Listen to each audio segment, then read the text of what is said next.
우리 주위, 여러분들의 주위를 둘러보면 힘들게 사시는 분들이 상당히 많습니다. 여러분들의 주변, 이웃을 둘러보면 정말로 힘들게 사시는 이웃들이 많습니다. 여러분들의 생활 터전인 이 워싱턴 DC 구석구석을 봐도 그렇습니다.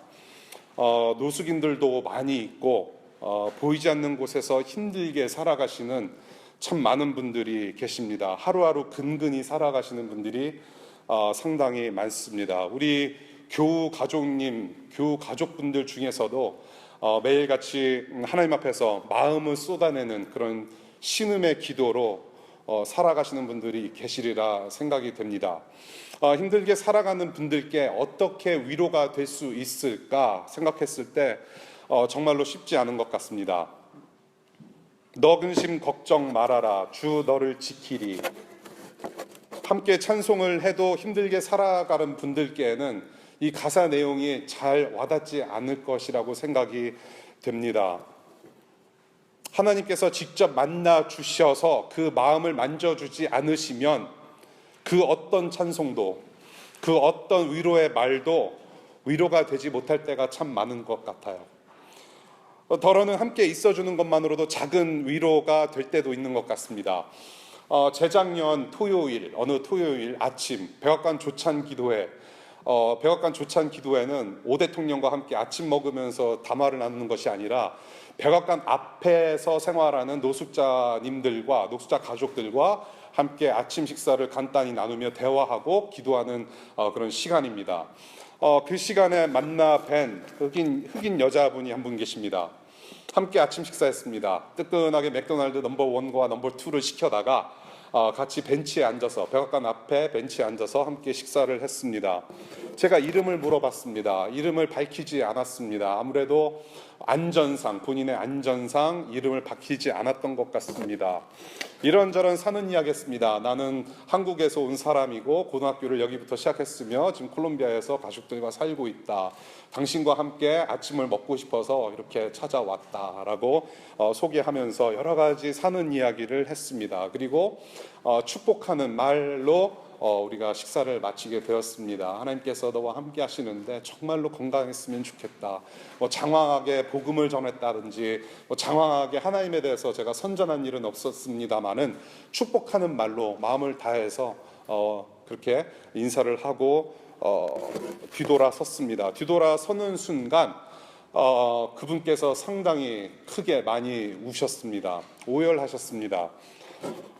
너무나도 엉엉 울어서 제가 차마 뒤돌아보지를 못하고 그 울음 소리를 들으면서 발걸음을 옮겼습니다. 사람과 대화를 나누면서 따뜻한 아침 식사를 먹은 지 얼마나 오래됐으면 저렇게 울까라는 생각도 해보고 자신은 사람 대하듯 대해주니까 저렇게 복받쳐 우는 것이 아닐까라는 생각도 했습니다. 저는 그 울음소리가 아직도 생생합니다. 그 오열의 눈물, 힘들게 근근히 살아가는 모든 이들의 고통의 신음으로 아직도 제 귀에 생생하게 들립니다. 힘든 상황 가운데 있는 분들의 이야기를 접해보면 분노하는 마음이 생길 때도 덜어 있습니다. 어떤 마음이 안타까워서 정말로 위로가 되어주고 싶다라는 마음보다는 이야기를 들었을 때 정말로 분노하지 않을 수 없다라는 그런 마음이 생길 때가 참 많습니다. 어떤 상황인가 하면 힘 있는 권력자들에게 눌림을 당해서 고통 중에 신음하는 분들의 이야기를 들을 때 분노의 마음이 차오릅니다. 당장에 이 세상을 뒤집어 엎어버리고 싶은 그런 충동이 생깁니다. 저는 북한의 실정을 들을 때마다 그런 마음이 생겨요. 여러분들도 똑같이 생각하시리라 생각을 합니다. 장진성이라는 탈북자 시인께서 쓰신 시가 있습니다. 본인의 경험을 토대로 한 시입니다. 내 딸을 100원에 팝니다라는 시입니다. 제가 한번 읽어드릴게요. 여러분들 눈으로 파워포인트 보시면 좋겠습니다. 제목이 내 딸을 100원에 팝니다. 그는 초췌했다. 내 딸을 100원에 팝니다. 그 종이를 목에 건 채 어린 딸 옆에 세운 채 시장에 서 있던 그 여인은 그는 벙어리였다. 팔리는 딸애와 팔고 있는 모성을 보며 사람들이 던지는 저주에도 땅바닥만 내려보던 그 여인은, 그는 눈물도 없었다. 제 엄마가 죽을 병에 걸렸다고 고함치며 울음터치며 딸애가 치마폭에 안길 때도 입술만 파르르 떨고 있던 그 여인은, 그는 감사할 줄도 몰랐다. 당신 딸이 아니라 모성애를 산다며 한 군인이 100원을 쥐어주자 그 돈 들고 어디론가 뛰어가던 그 여인은, 그는 어머니였다. 딸을 판 100원으로 밀가루빵 사들고 어둥지둥 달려와 이별하는 딸의 입술에 넣어주며 용서해라 통곡하던 그 여인은, 더러는 북한의 권력자들을 그냥 놔두시는 그 하나님, 정말로 내가 믿고 있는 하나님인가 싶습니다. 이런 예뿐만이겠습니까? 북한뿐만이겠습니까? 한국이나 미국이나 전 세계 사람들이 숨 쉬고 있는 곳곳마다 힘 있는 자들의 갑질과 속임수와 폭력, 고통 중에 눌려있는 사람들이 너무나도 많다라는 것이죠. 여러분들이 CNN.com이나 워싱턴 포스트를 보거나 뉴욕타임즈를 보거나 여러분들이 SNS 매개체를 보더라도 늘 겪게 되는, 늘 우리가 목격하는 그런 일입니다. 살기 좋다는 이 미국도 사실은 예외가 아닙니다. 여러분들이 다 잘 아실 거예요. 여러분들 한 번이라도 인종차별 당해보신 분들 당해보셨으리라고 저는 생각을 합니다. 인종적으로 차별당하는 것은 아직도 기본인 것 같아요. 제가 미국 왔을 때랑 지금이랑 물론 많이 변화가 있습니다. 흑인 대통령이 있다라는 것 자체가 상당히 큰 변화이기도 한데요. 인종차별 당하는 거 기본이고요. 같은 민족 동포끼리도 속임수로 서로 착취하고 자기 이득을 취합니다. 제가 20년, 25년간 이민 생활을 하면서 본 이민 사회는 똑같아요. 한국을 보셔도 여러분들 잘 아시려 믿습니다. 여러분들 한국의 사정을 너무나도 잘 아실 거예요. 편의점부터 대기업까지 노동력 착취는 늘 있습니다. 구조조정이라고 부르는 대량 해고와 노동시장의 유연화라고 불리우는 정리해고로 아버지들께서 나앉게 되셨습니다. 해고당하셨습니다. 힘 있는 자들의 갑질에 얼마나 많은 아버지들이, 얼마나 많은 어머니들이, 얼마나 많은 자녀들이 힘들게 고통스럽게 살아가고 있는지 우리는 많이 체험했습니다. 지난주에 어떤 방송인이 뉴스를 마치면서 한국의 대기업들의 행태를 이렇게 꼬집습니다. 이윤의 사유화, 손실의 사회화. 이윤의 사유화, 손실의 사회화. 기업의 오너 일가를 위해서 전 직원이 직장을 잃게 되는 상황이었는데, 이것을 이분이 이렇게 설명하십니다. 이윤의 사유와 손실의 사회화. 1%의 값을 위해서 99%의 을들이 희생당해야 하는 사회라고 꼬집습니다. 그것이 현실이에요. 이 밖에도 우리가 사는, 저와 여러분들이 사는 이 어그러진 세상에는 힘으로 악한 일을 자행해서 사람들을 짓누르는 사례들을 너무나도 많이 본다라는 것입니다. 힘 있는 자들의 횡포, 무자비함으로 고통 중에 신음하며 아무에게도 하소연할 수 없는 이웃들에게 우리가 어떻게 위로가 될 수 있을까요? 정말 쉽지 않습니다. 여러분들이 워싱턴 DC에 와서 공부하고 열심히 직장 생활하는 것이 그냥 단순히 여러분들의 레즈메를 아름답게 하는 그것이 아니었으면 좋겠습니다. 이 어그러진 세상, 도대체 하나님은 무엇하고 계시며 도대체 하나님은 어디에 계시는가 우리는 질문하지 않을 수 없다는 얘기예요. 어그러진 이 세상 현실을 향하여서 우리가 말할 수 있는 한 가지 확실한 것이 있습니다. 오늘 본문에서 말씀하시는 이 확실한 한 가지는 무엇이냐면 바로 사회에 힘 있는 자들을 향하여서 하나님은 심판하시겠다라는 말씀이에요. 하나님의 심판은 분명히 있을 것이다라는 것을 오늘 확연하게 말씀하십니다.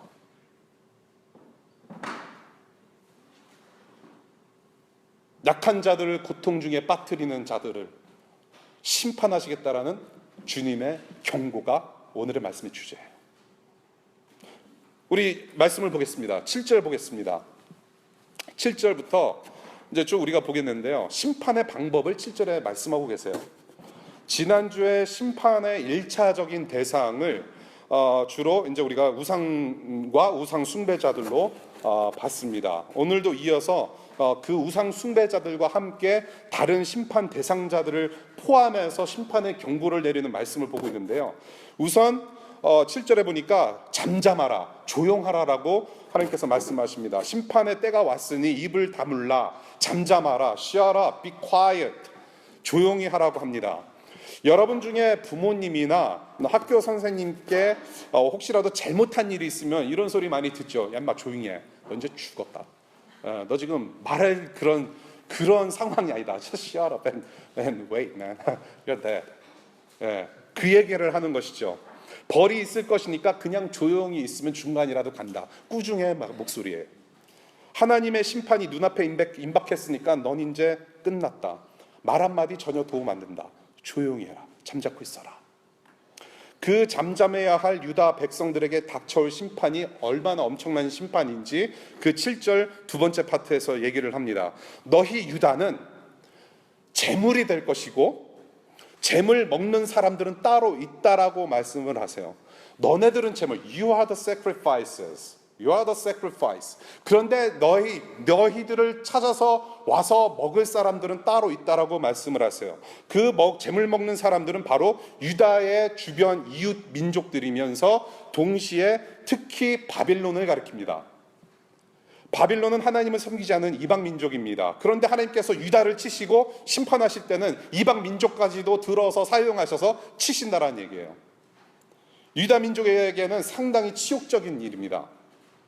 그래서 제물을 바쳐서 하나님을 섬겨야 할 그런 언약 백성이 되는 유다 백성들이 오히려 제물이 되어서 하나님께서 정신 차리도록 혼내시겠다라는 말씀을 여기서 하시는 거예요.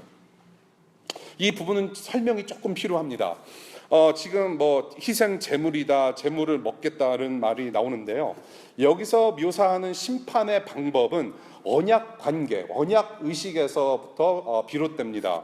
과거에 이 당시에는 왕과 백성들이 언약을 맺을 때 짐승을 죽입니다. 짐승을 죽인 다음에 그 시체를 반으로 갈라서 이게 점심 먹을 때가 됐는데 자꾸 이런 말씀 드려서 죄송한데 이게 어쩔 수 없습니다.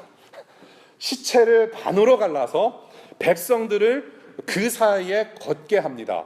그럼 언약이 체결이 되는 것이에요. 그 의식의 의미는 뭐냐면 왕이 백성을 지키고 백성도 왕과 나라를 지키면 되는 그런 계약 조건입니다. 언약의 조건이에요. 그런데 백성들이 언약을 어기면 그 반으로 쪼개진 이 제사 동물들처럼 왕이 백성들을 죽여도 좋다는 의미가 있어요. 그렇게 죽임당하는 제물들은 개밥 신세가 되고 지나가던 새들이 잠시 쉬었다가는 휴게소 신세가 된다라는 거예요.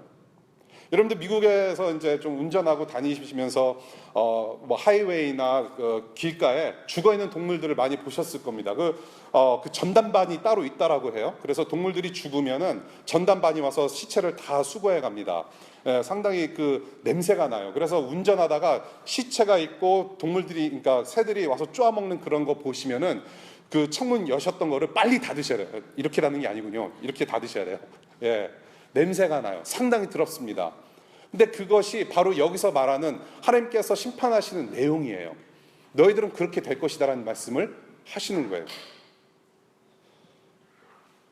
하나님과의 언약 관계 안에 있던 유다 백성들이 이제 하나님을 섬기지 않고 언약의 관계를 깨트렸으니 너희들은 제물이 될 것이고 그리고 지나가는 개와 굶주린 새 같은 이웃 이방 민족에게 다 먹혀 버릴 것이라는 말씀을 하시는 거예요. 여기서 그런 의도로 심판을 이야기하고 있습니다. 언약 백성들, 그 유다 사람들에게는 상당히 무서운 벌이죠. 8절과 9절 보겠습니다. 심판의 대상에 대해서 얘기를 합니다. 지난주에 이어서 추가적으로 심판의 대상을 말씀하십니다. 오늘 본문에서 언급되어지는 심판받을 사람들을 이미 지난주 본문이었던 3절에서 이미 언급하고 있습니다. 우리 한번 3절 보겠습니다. 스바냐서 1장 3절에 땅에서 사람의 씨를 말리겠다 하면서 그 전에 남을 넘어뜨리는 자들이라고 표현을 했습니다. 이 남을 넘어뜨리는 자들, 거치게 하는 것들이라고 개역개정에서 얘기하고 있는데, 이것은 우상과 우상 숭배자들을 얘기합니다. 그래서 지난주 4절, 5절, 6절에 우상 숭배자들이 하나님께서 심판받을 것이다 라고 말씀을 나누었습니다. 그 다음에 3절, 악한 자들을 거꾸러뜨린다라고 말씀하세요. 악한 자들, 악한 사람들, 악인들을 처벌하시겠다라는 말씀을 하십니다. 그것이 바로 오늘 본문입니다. 그래서 이 심판 대상자, 지난주 심판 대상자들은 우상 숭배했던 어떤 종교적인 측면이었다면, 오늘 말씀하시는 심판의 대상자, 악인들은 사회적 악인들을 말해요.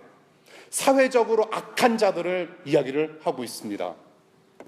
그 당시에 구체적인 그 당시에 사회적 악인들이 어떤 놈들인지 8절 9절에서 구체적으로 다루고 있어요. 이 8절 9절을 보면은 이 시대의 현상과 크게 다를 게 없음을 저희가 봅니다. 몇천 년 전에 그 사람들이나 지금 2016년을 살아가고 있는 이 사람들이나 쌤쌤이라는 것을 보게 됩니다. 먼저 첫 번째 그 심판의 대상자들 8절입니다. 대신들, 왕자들, 이방인의 옷을 입은 사람들이라고 표현합니다.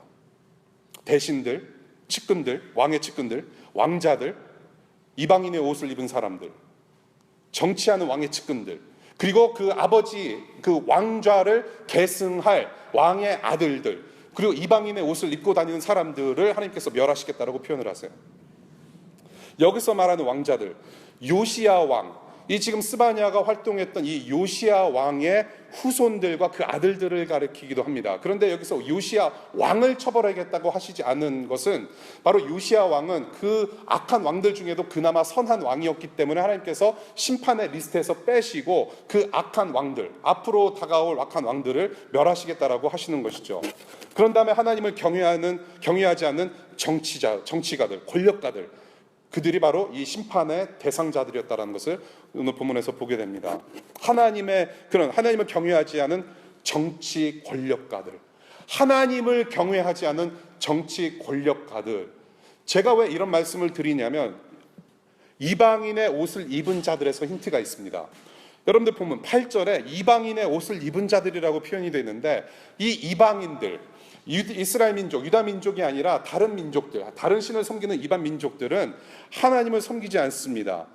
하나님을 섬기지 않은 다른 민족, 다른 나라를 말을 하는 것인데, 그 당시 그렇게 다른 이방 민족, 다른 나라까지 가서 사서 옷을 사 입을 정도로 문화 교류를 할 정도라면 상당한 권력가였을 것이라는 얘기예요. 외교관들, 정치가들, 돈 많은 권력가들, 다른 이방 민족에게 가서 옷을 사서 입고 오는 거예요. 그런데 그 이방 민족의 옷을 사서 입고 와서 생활을 하는데, 그 옷은 어디에 주로 연루된 옷이라고 표현을 하냐면, 그 우상을 숭배하는 이방 민족의 어떤 예복이다라고 하는 얘기가 있습니다. 그러니까 결국에는 이방 민족에 가서, 다른 나라에 가서 멋진 옷을 사왔는데 우상 숭배하는 옷이 너무나도 멋있고 아름답고 자랑이 될 만하니까 큰 돈 들여 사와서 입고 다녔다라는 것입니다. 그러고 나서 유다 백성들에게 자기를 과시하고 자랑하고, 나는 이것을 입는다, 거기에서 그치는 것이 아니라 이 이방 민족의 우상까지도 전했다라는 것이에요. 그 권력가들이 끼쳤던 영향력이 대단했다라는 것입니다. 정치가들, 권력가들, 하나님과 멀어지게도 하고, 그래서 사회적 타락을 조장하는 그런 풍조를 만들었다는 것이에요. 누가? 이 정치가들이, 이방인의 옷을 입은 가진 자들이. 혹시라도 여러분들 생각나는 나라가 있으신가요?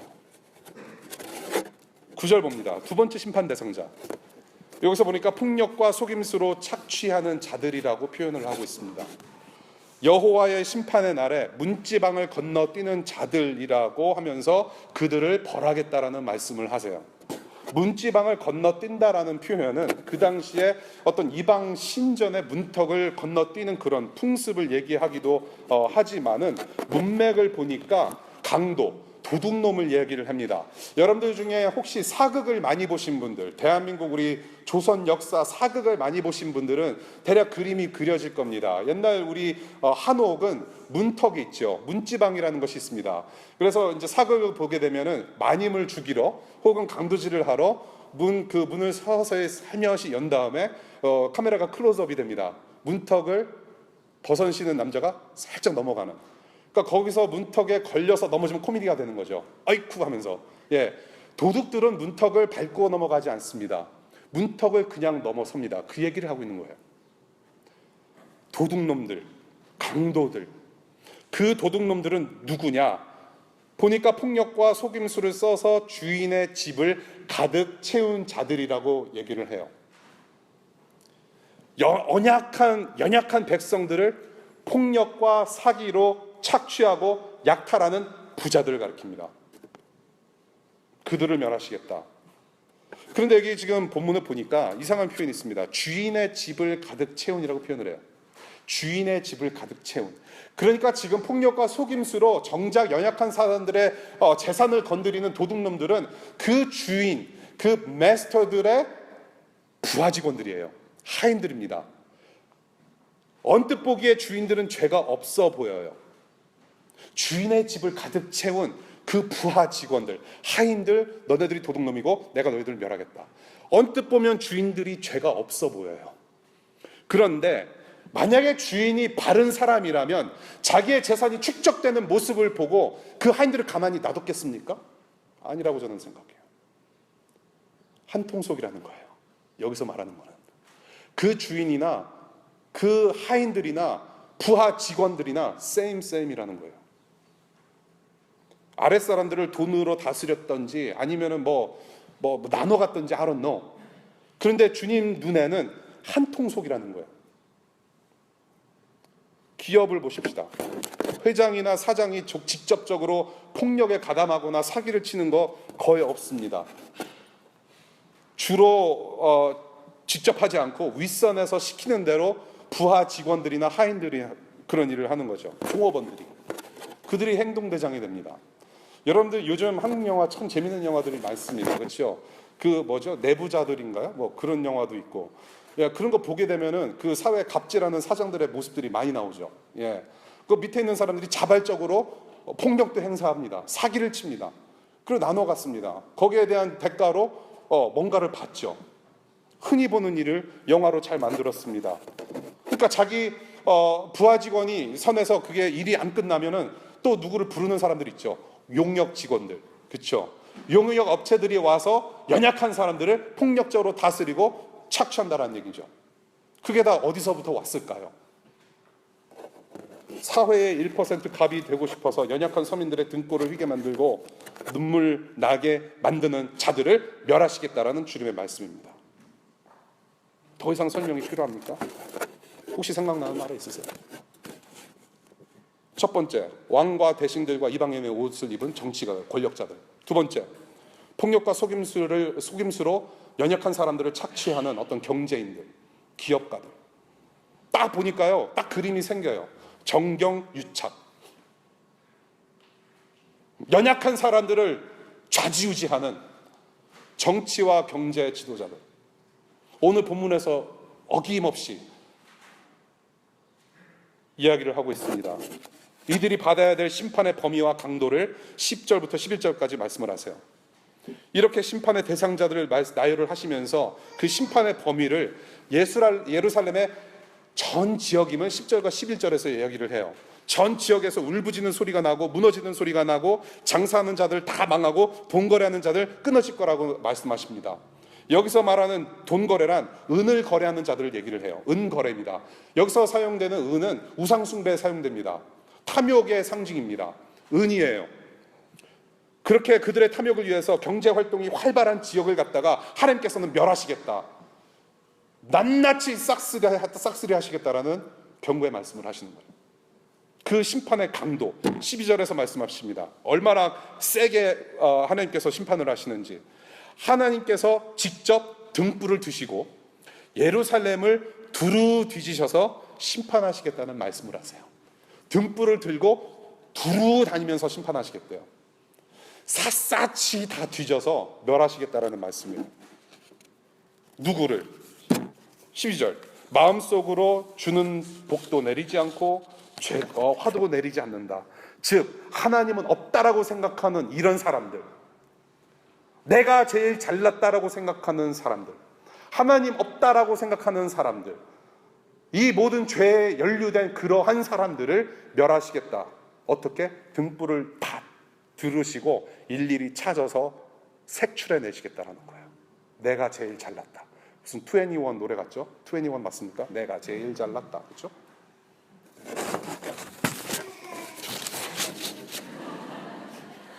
아이돌 걸그룹.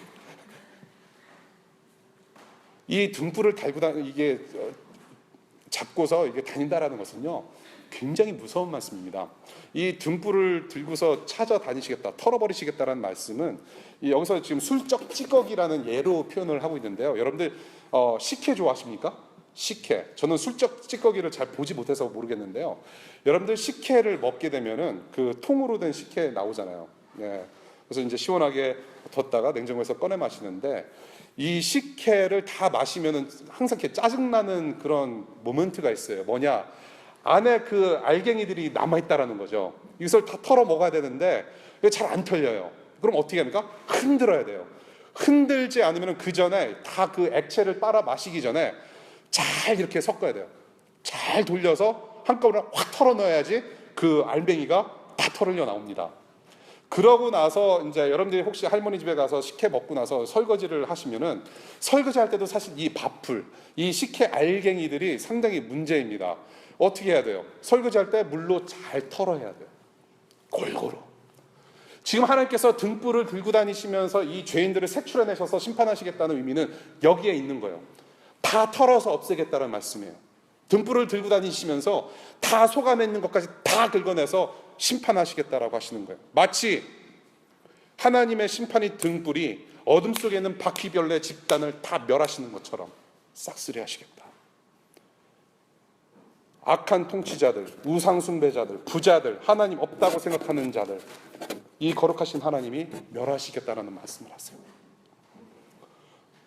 조금이라도 그런 죄가 묻어 있다면 하나님께서 등불 들고 다니셔서 다 멸하시겠다. 거룩하신 하나님의 풍성이 그렇기 때문에 그래요. 죄가 하나도 없으시고 죄를 싫어하시는 하나님께서 한눈 꿈의 죄도 허용하지 않으신다라는 의지입니다. 지난주에도 말씀드렸듯이 혹시라도 여러분들 정말로 기독교 교회 와서 말씀을 듣고자 하는데 갑자기 심판 얘기를 하고 막 그러니까 약간 멈칫 이렇게 하시는 분들 계시리라 생각됩니다만은, 우리 믿지 않은 분들, 아직 믿음이 없으신 분들도 그렇고 계속해서 우리가 믿고 있음에도 불구하고 이러한 말씀, 이러한 심판의 경고가 상당히 이렇게 쉽게 안 와닿는 이유는 무엇이냐면, 우리가 하나님의 성품을 생각했을 때 사랑의 하나님만 많이 들어와서 그래요. 어떻게 너희 하나님은 사랑의 하나님이신데 심판을 줄 수가 있느냐? 어떻게 너희 하나님은 사랑하신다고 하면서 이렇게 멸하게 하실 수가 있느냐? 이렇게 무서운 하나님인 줄 몰랐다. 우리는 그렇게 생각을 많이 한다라는 것이죠. 하나님은 100% 사랑의 하나님 맞습니다. 그런데 100% 공의의 하나님이시고 100% 심판의 하나님 또한 맞습니다.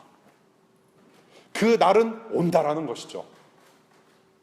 우리가 이 거룩하신 하나님 앞에서 우리가 심판을 면하기 위해서, 그래서 우리를 와주신 분이 바로 예수 그리스도, 하나님의 아들이라는 거예요.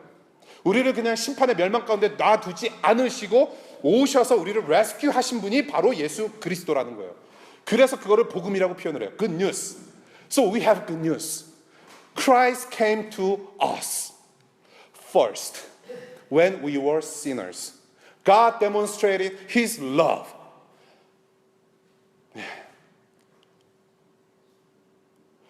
그래서 하나님은 구원의 하나님이십니다. 그냥 심판에 놔두시는 분이 아니에요. 영원토록 멸망 가운데 두시는 분이 아니에요. 그러나 그 예수 그리스도를 믿음으로 받아들이지 않으면 그 심판의 멸망의 길을 계속 갈 수밖에 없다라고 얘기를 하시는 거죠. 그렇게 우리가 하나님을 알아가고 있습니다. 지금 13절이에요. 그 그 심판의 결과, 하나님께서 심판하신 결과, 그들이 누렸던 모든 것들을 다 소용없게 만들 거라는 말씀을 13절에서 하시는 거예요. 너희들이 집을 지었고 그런 포도원을 가꿀 정도의 그 풍요함, 너희들이 누렸던 모든 것들을 다 빼앗으시겠다라는 것이 바로 심판의 결과예요. 사회의 약한 자들을 고통스럽게 하는 그 사회에 힘 있는 자들을 향하여서 너희들이 누렸던 거 다 없애겠다. 없애겠다. 하나님의 그 성역 없는 심판의 경고 말씀을 오늘 7절부터 13절까지 봤습니다.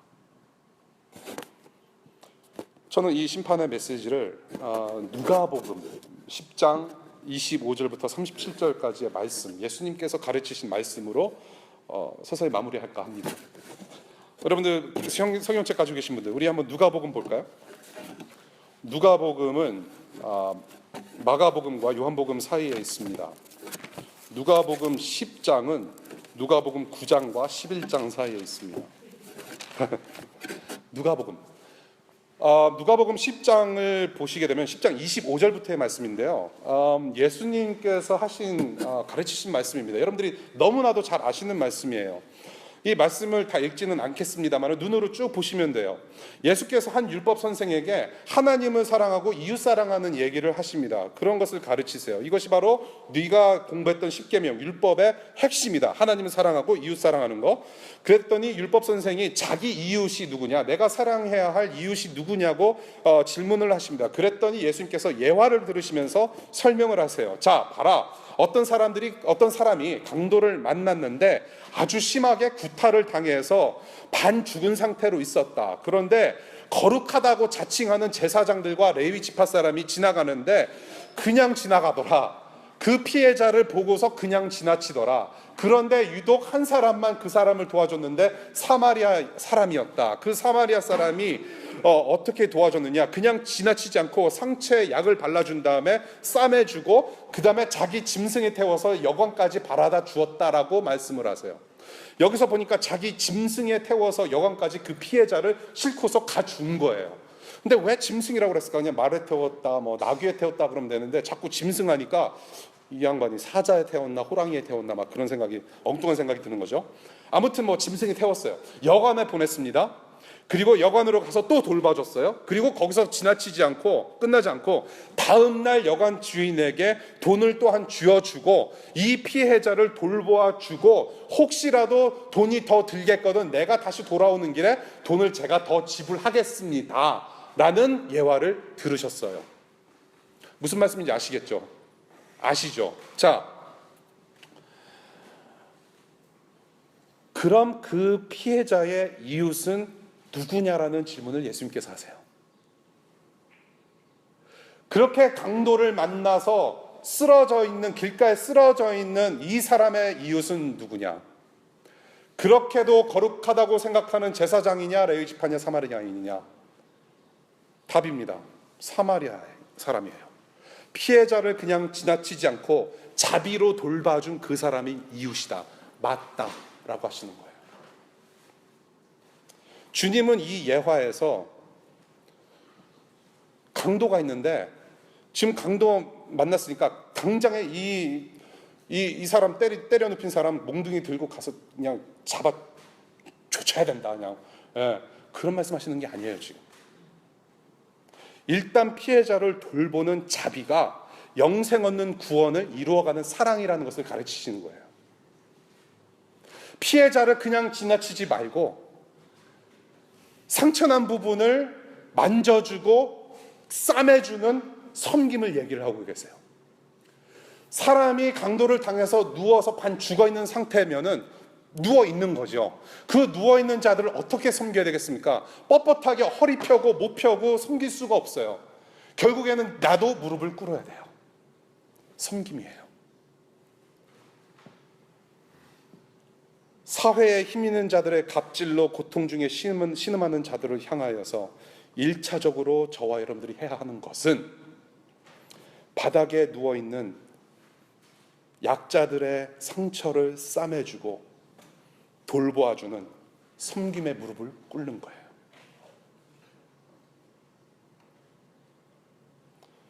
그 섬김의 무릎으로 함께 심판과 공의의 하나님을 바라보는 거예요.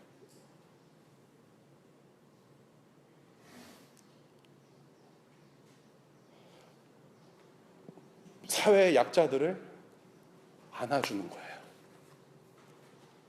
먼저 안아주고 함께 공의의 하나님, 심판 하나님, 그리고 사랑의 하나님, 그 온전하신 거룩하신 하나님을 바라보다가 하나님께서 이 세상을 향하여서 나에게 어떤 특정한, 특수한, 특별한 부르심을 부르셨을 때 그때 우리는 사회를 개혁하고 재구성하는 일에 우리는 뛰어들 수 있다는 것이죠.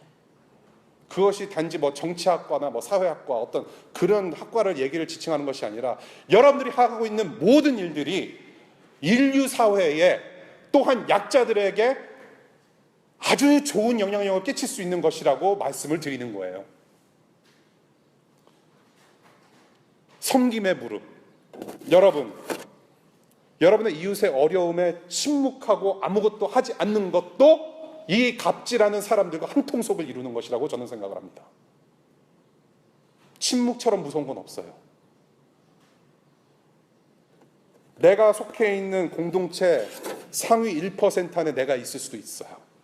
여러분들 그냥 갑과 을 해가지고 갑은 무조건 나쁘다라고 생각하는 것도 상당히 안 좋은 거라고 생각을 합니다. 갑질하는 게 무섭고 그게 문제인 것이지. 그런데 을 세계에서도 갑이 있어요. 아시죠? 똑같은 을임에도 불구하고 내가 갑질할 때도 있어요.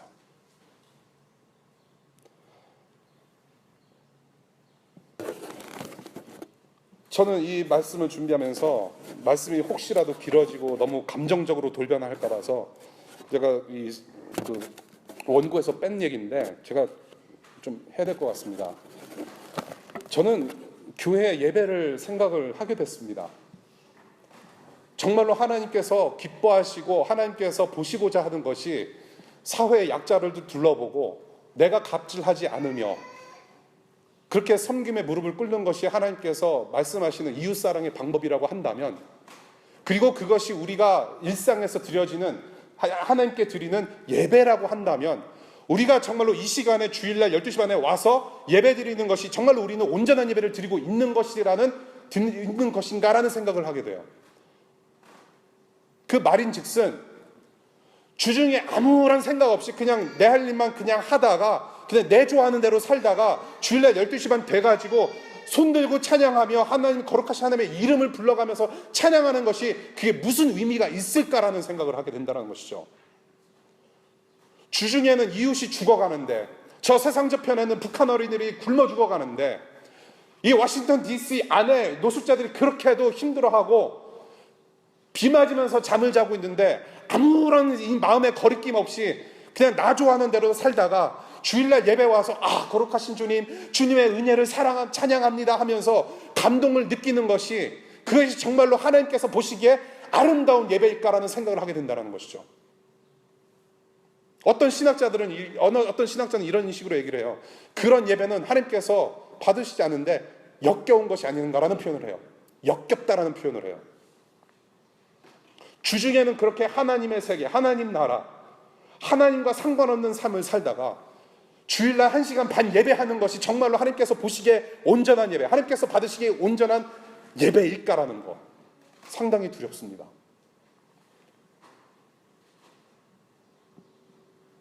하나님 사랑하지 않고, 내 아내, 내 남편 사랑하지 않고, 내 자식, 내 아버지, 내 어머니 사랑하지 않고, 함께 공부하는 친구들 사랑하지 않고, 내 교수님 사랑하지 않고, 내 보스 사랑하지 않고,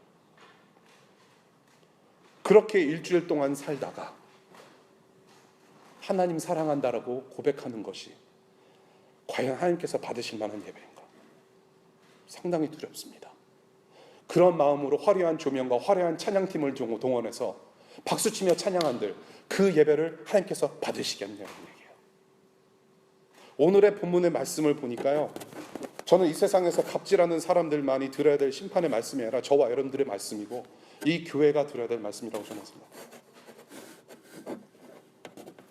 이 오늘 본문에서도 보는 이 경제가들, 이 권력가들 우상 숭배를 합니다. 은을 팔아다가 자기의 부를 쌓았습니다. 그리고 도둑질을 합니다. 문지방을 건너뛰어서 착취와 속임수와 폭력을 써가면서 주인의 재물 창고를 쌓아놓습니다. 어떤 사람들은 이 재물 가지고 하나님을 예배할 것 같아요. 그렇죠? 거짓된 예물입니다. 남을 착취해서 번 그 봉헌을 가지고 하나님께 감사한다고 11조를 바치고 감사헌금을 바칩니다. 그것이 과연 하나님께서 보시기에 정말 합당한 예배일까요? 이 시대 교회가 그렇단 말이에요.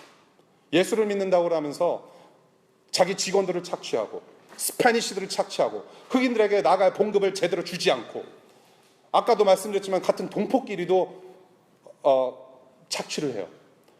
제가 아는 청년들, 제가 버지니아에서 사역했을 때 청년들이 하소연하는 게 있어요. 어느 교회 집사가 맞는데 우리가 같이 함께 다니고 섬기고 있는 교회 집사님들인데도 청년들에게 팁을 안 줘요. 웨이터, 웨이트레스로 일하면서 들어온 팁을 잘 나눠서 줘야 되는데 그 팁을 주지 않는데요. 하소연을 해요. 내가 전도사라는 타이틀이 없었으면 정말 저 등치 보세요. 이게 가만히 있을 등치입니까 이게? 가잖아. 지금 머리 이상하게 미장원에서 이상하게 깎아가지고 좀 속상해 죽겠는데 옛날 생각하니까 더 그래요. 지금 여기다가 뱀 문신만 하면 신해철이에요 지금. 서로 착취하고 해먹어요 자기들끼리. 그러면서 그렇게 착취한 팁을 나누지 않은 것 가지고 교회 가서 헌금을 해요. 선교 헌금을 해요. 자기 히스패닉 부하 직원들은 그렇게 착취하면서 남미 선교에 헌금을 보내요. 흑인들을 껌둥이라고 놀리면서 아프리카 선교에 헌금을 해요. 하나님 보시기에 그런 합당한 예배일까요? No.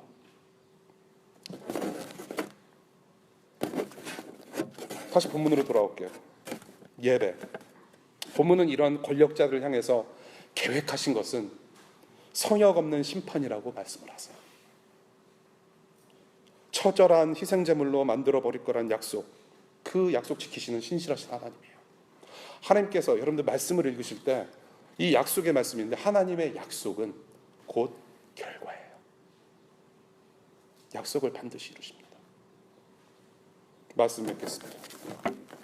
거룩하신 하나님은 그분의 성품과 그분 나라 가치에 반대하는 모든 것들을 심판의 대상으로 삼으십니다.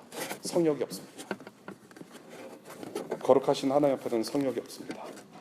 사랑하는 여러분, 사탄과 그런 사탄의 갑질과 죄악과 그 죄의 결과로 고통 중에 있던 우리에게 이웃으로 와주신 그 예수님의 십자가, 그 십자가 보혈로 구원받은 저와 여러분들이 해야 할 일이 있습니다. 박완서 씨가 이런 말씀을 하셨습니다. 우리는 왜 사소한 일에 분노하는가? 근데 더 이상 사소한 일에 분노하지 말라는 작가분의 말씀입니다. 땅콩 회항이 문제가 아니라 더 많은 가장들이, 더 많은 사람들이 우리 주변에서 고통당하고 있음을 보고 그들을 무릎으로 섬기며 이 약속하신 하나님을 바라보는 것, 그것이 우선적으로 우리가 해야 할 일이라는 것. 이 시대의 상황을 둘러보고 조금만 관심 가지면 고통 중에 신음하는 전 세계 이웃들이 보입니다. 이 사람들의 이웃이 누구일까요? 기도하겠습니다.